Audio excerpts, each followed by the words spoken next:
Hey YouTube, this is Southern Prepper 1. I'm going to entitle this video, So You Want to Join My Group. If someone came to me and said, hey, I want to join your group, you look at them and you size them up. Do I get along with this person? Do they have the same goals? The main goal being, this is a militia group, this is self-preservation of family and friends, and a stability factor inside the community. So if they're on board on that way, that's a big plus. Can I get along with them? Another big plus. I would look at someone and I would look to see how they're set up. I would look for people that have a definite need for a retreat to go to. I don't want to find the person that has a pretty ideal location. I want to find the person that lives in a city. I would love to find some people that live in Atlanta or Charlotte that have no way of setting up a retreat. They don't have time. They might not have all the money. It's very expensive. I know people that invested hundreds of thousands of dollars in the land, buildings, and then, you know, by the time you build a lot of things, you're way up there. So what I'm looking for is people that have a need for me, and I have a need for them. Plus, they can do a few things. The first thing I would say is buy a camper. I did some research and looked around at some campers, and you can buy a halfway decent camper, 26 to 29 foot, for about $5,000. Now there are some I've saw for 35 that was not bad, and then they go up to go up further. I found some awesome ones for $8,000.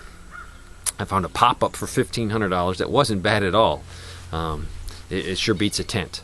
But what I'm saying, if you had a camper, you make yourself so much better to be grabbed up by a group out there. The reason is, I have a lot of groups in this area, and they're full in the sense of they have limited amount of space in their house or in their garage or in their barn. So usually that space is already taken up by other people that are part of the group.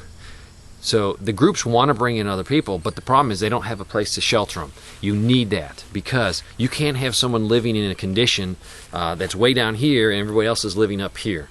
That's going to put a lot of resentment. So you need to have a good spot to live. You need to have designated areas already in your retreat or your group where every family, every member is going to sleep. It's already known. It's not at the last second. How are we going to house all these people?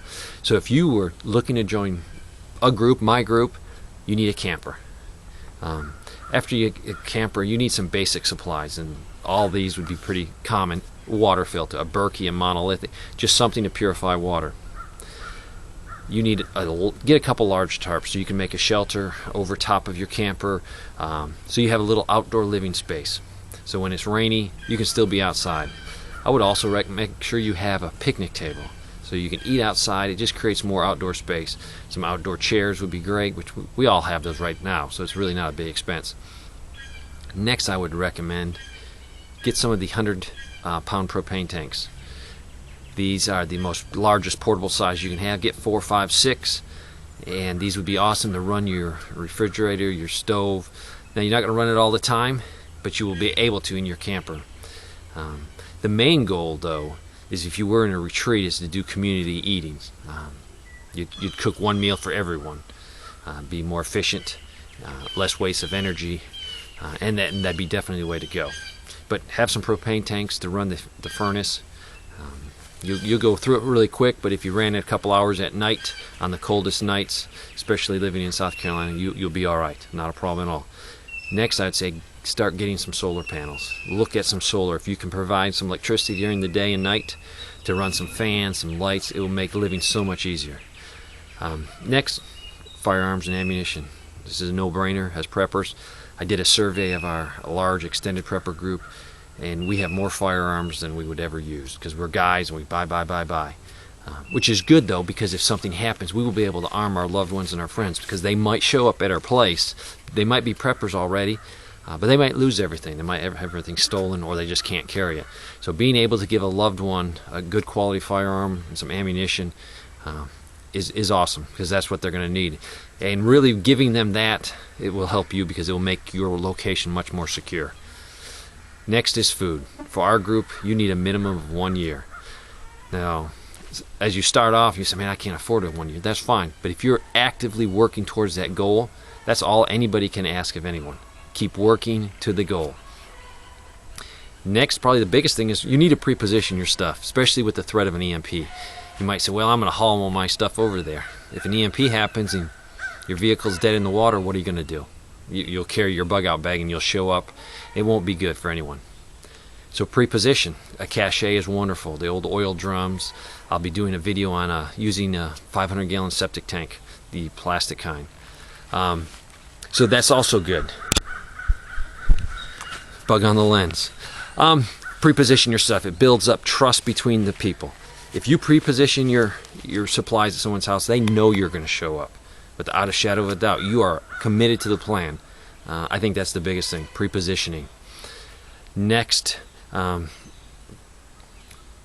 we need to have a plan. So we need to have some communication between us. So you need to buy a radio. There's a lot of radios out there. The Oshans are very affordable. That's what I recommend. So you're going to need basic supplies. So if you came to me and said, Dave, I got a camper, I got all this stuff, I got all this thing, I'm looking for a group, you would be a prime candidate. Actually, you are what we are looking for. We are looking for people that are self-contained, they're preppers, they got the mindset, and we can get along with them. Also, there's the idea, I know guys with retreats that have spent probably $1 million. So they've put a lot of time, energy, and sweat into their property. Would it be fair to have someone commit really nothing to the goal? Yes and no. But the way you can get around this is so there's no arguments that you're spending money on my property and I don't even own it.